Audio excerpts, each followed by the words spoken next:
Ngayong unang araw ng paglalakay ng Kamara sa impeachment complaints laban kay Vice President Sara Duterte, binawi ng isang grupo ang inihain nilang impeachment complaint. Detalye po tayo sa ulat on the spot ni Darlene Cai. Darlene?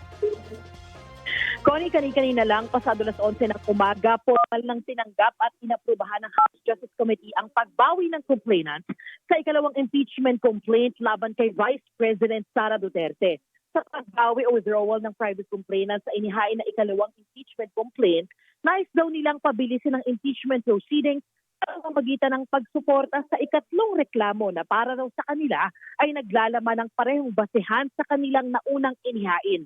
Bandang alas 8 kaninang umaga isinumite ng mga kinatawan ng civil society at religious groups sa bilang ang Tindig Pilipinas yung kanilang letter of withdrawal sa Office of the House Secretary General para ito bawiin ang inihain nilang complaint laban sa bise. Sabi ni Kiko Aquino, co-convener ng Tindig Pilipinas at isa sa private complainant, isinusulong pa rin nila ang pagpapanagot sa bise at pagsuporta sa proseso ng impeachment.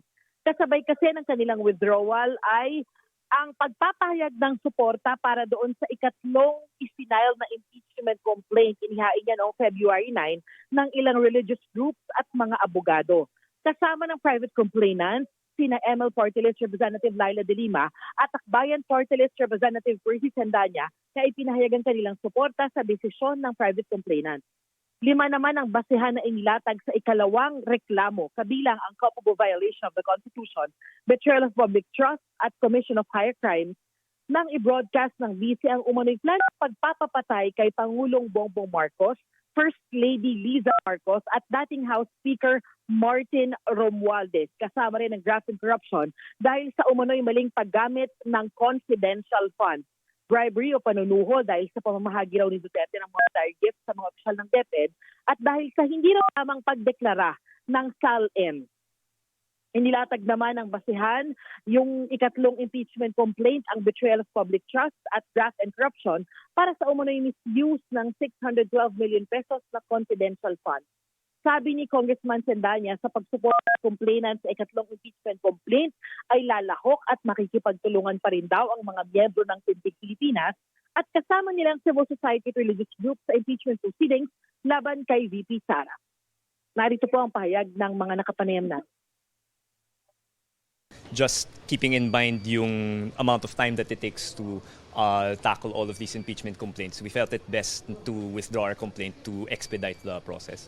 Kung several, ay magkakaroon pa tayo ng mga tungkol sa mga possible duplicating and overlapping of evidence. So kung apat na sets, pero yung iba dyan, mga halos common evidence lang naman, mapapatagal yon. Inuulit ko po at gusto kong diinan, hindi po ito pag-atras, ito po ay pagsulong. Dahil gusto nating matiyak na isang airtight case ang aakyat sa Senado sa lalong madaling panahon. Natin ang boses ng mga kabataan. Samantala, Connie, nagkilos protesta sa labas ng batasan ang bayan o bagong alyansa Makbayan para ipanawagan ang pananagutan ni Vice President Sara Duterte para sa kanila dapat daw ma-impeach ang vice. Yan ang latest mula rito sa Kamara. Balik sa iyo, Connie.